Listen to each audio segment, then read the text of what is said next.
S studios आणि XPO प्रस्तुत अरण्य हा चित्रपट 19 सप्टेंबरला मराठी चित्रपट रसिकांच्या भेटीला येत आहे। या चित्रपटात आदिवासी भागातील संघर्ष, नक्षलवाद आणि वडील मुलीच्या नात्याची हृदयस्पर्शी कहाणी दाखवण्यात आली आहे। अरण्य चित्रपटाबद्दल लेखक दिग्दर्शक अमोल करंबे यांनी पत्रकार परिषदेत माहिती दिली। निर्माते शरद पाटील आणि अंजली पाटील तसंच एस स्टुडिओज आणि XPO प्रस्तुत अरण्य या मराठी चित्रपटाची निर्मिती करण्यात आली आहे। चंद्रपूर आणि गडचिरोली इथल्या जंगलात थरारक अनुभव घेत या चित्रपटाची निर्मिती झाली आहे।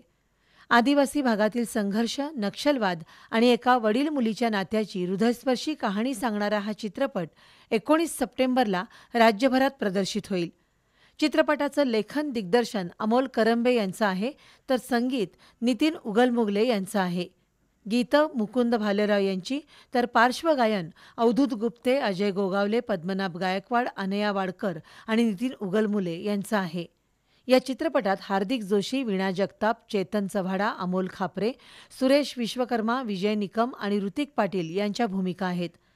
अरण्य चित्रपटाच्या तिकिटांची जितकी विक्री होईल तितकी झाडं लावण्याचा उपक्रम अरण्यच्या टीमकडून राबवला जाणार असल्याचं अमोल करंबे यांनी पत्रकार परिषदेत सांगितलं।